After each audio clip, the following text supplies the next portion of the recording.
we wanted to find out a little bit more about Ramboland and how that came to be and how the idea got started. So I guess if we could go back to the beginning.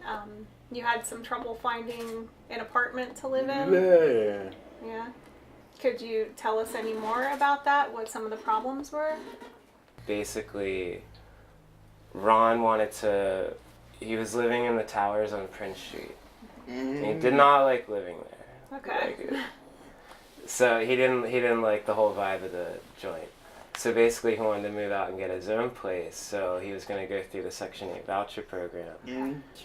And had a pretty rough time even finding this place, which is like the best that he's found like so far. Okay. And the landlords took Section 8, which is a requirement for him. It's on the first floor, which is very convenient if you're in a wheelchair. And it was available. So he got it, but he still can't get in the bathroom. He can't get in the laundry room. It's hard to maneuver around here, like with his lift system, bumping into things, getting around furniture, a lot of little things. So, but this still is the most ideal place he's found. So then they have a home buying program that you can get a voucher to pay a mortgage instead of a rent for it. Okay. And his mom has a lot of land on the east side of town, and I think she offered up that if he wanted to build on it, he could enter that program and do that. So he said, yeah, I want to do that.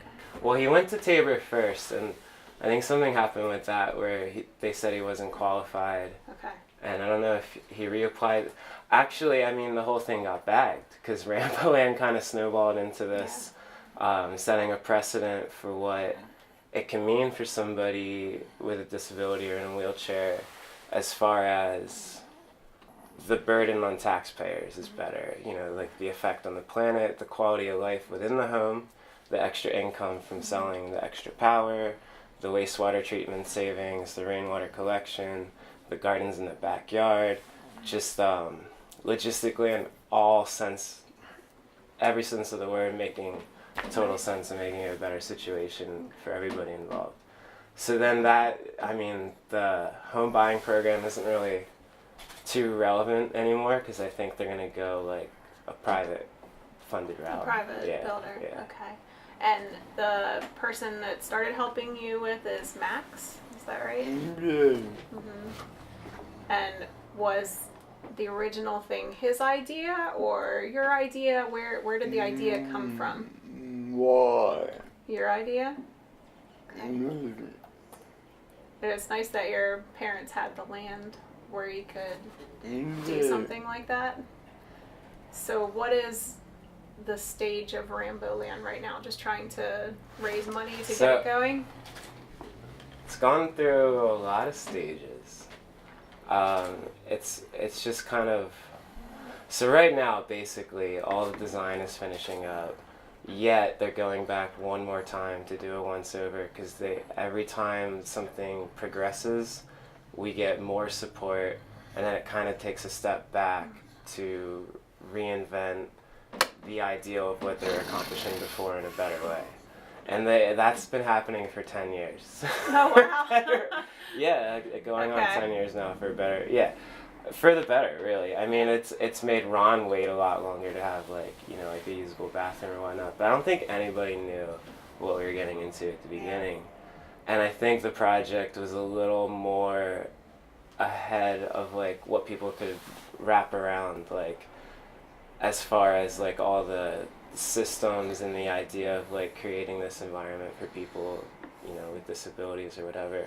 But now, one mention of it, and people think it's the greatest idea. People know, yeah. It's just, like, 10 years later, it seems to, like, pick up without enough, I know that it's, you know, to help Ron with his disabilities and to get around, and, you know, the idea is to design places like that in the future. Can you tell me about some of the other things that go along with Ramboland? I know there are so many things that, you know, help with the environment and sustainability. Can you kind of talk me through some of those? They are good. It's a green home. A green home. So Ron has a pretty strong affinity for nature. Yeah. And serendipitously, his employee's friend, high school friend, was an architect involved in green building. Is that correct? So I think that's how I met Max. That was before I worked for him, but Okay. his ex-employee, 2 of his ex-employees were friends with him. One went to school with him, and one after the fact knew him from his career. Okay. So he knew he was a green architect, and he knew that he would jump on it. Okay. And what are some of the facets of Ramboland that will help, I guess, with the greening? So, like, the idea was to make a house that's, like, truly accessible. Okay. And that means a lot of things to a lot of people. Like, so I think the green aspect just makes sense because to have a home accessible for somebody in a wheelchair easily is very life affirming. And I think the whole green idea kind of carries that into every other realm. Even to the point of, you know, if it produces enough power, they want to create some kind of microgrid in neighborhoods and subsidize electrical bills. And basically the entire idea is to make a living situation for people with disabilities that makes sense in so many other ways, but doesn't cost any extra, or doesn't take any extra effort, but actually decreases it. And at this stage in the game, it's just smart. Right. Yeah. Like, why not? Like, if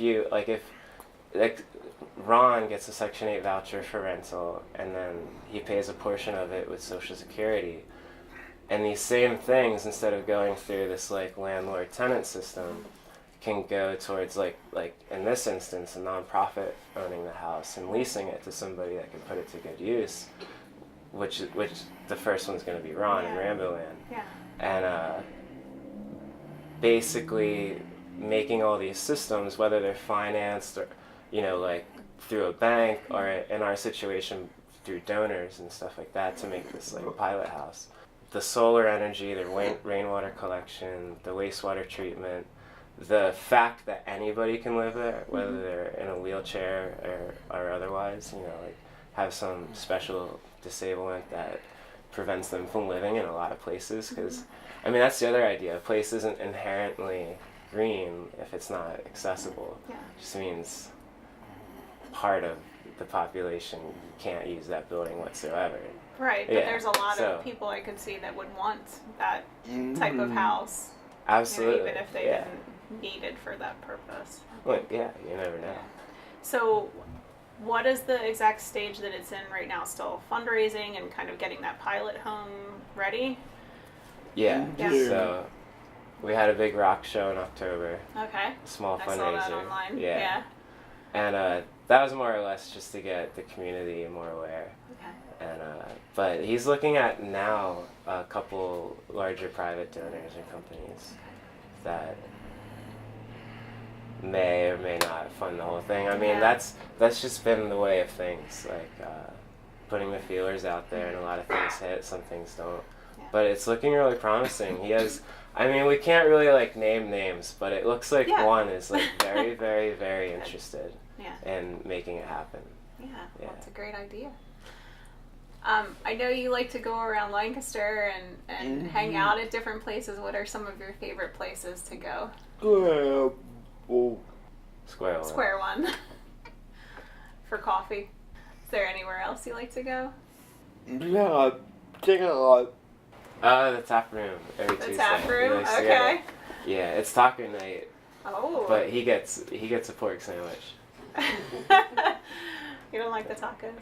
But all our friends go, so that's why Oh, he fun. likes to go. Yeah. Because often we'll run into our friends from the coffee shop, or invite people from the coffee shop Yeah. earlier in the day to meet us there. It's Aw, always a fun time. that's Yeah. nice. We All your skipped friends last go. night. Yeah. A little too snowy. Great. That's a weekly ritual. And Central Market. He goes to Central Market 3 days a week.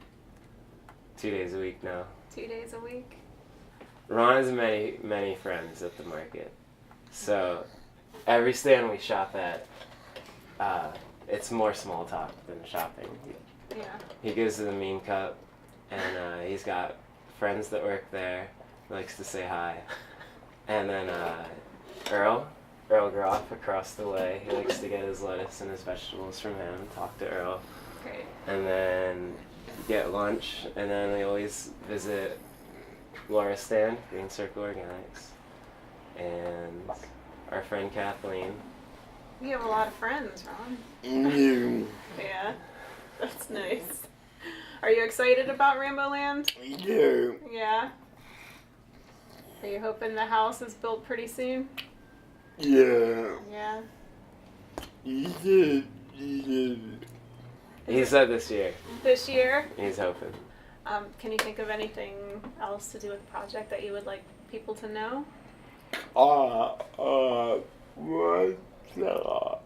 Oh, he's got a website. You have a Ramboland. website, Ramboland. It's .com. Ramboland.com. Yeah. So people should go to Ramboland and look and see what the project's about. All right. And I think it's worth mentioning the city's been really supportive Okay. of the whole thing. From Mayor Gray, who's in the video on the website, especially Deneen Sirachi in the new administration. I think she said, or Douglas was telling her, she said her platform for the city, like for her campaign, Ramboland touches on every single point in its own, like microcosmic way. Yeah. Yeah, what a great use of the land. Yeah, so it's been great. We have a lot of support, like from so many people. And I gotta say, if it was built, when definitely Ron would have rathered it been built like years ago, it wouldn't be nearly as cool as it's gonna be, or nearly as impactful in a lot of ways. Yeah. So that's the good that goes with it taking a while. With the waiting. Yeah. Yeah. Well, thank you for telling us about it. And we hope to see it built soon and everything kind of come to fruition.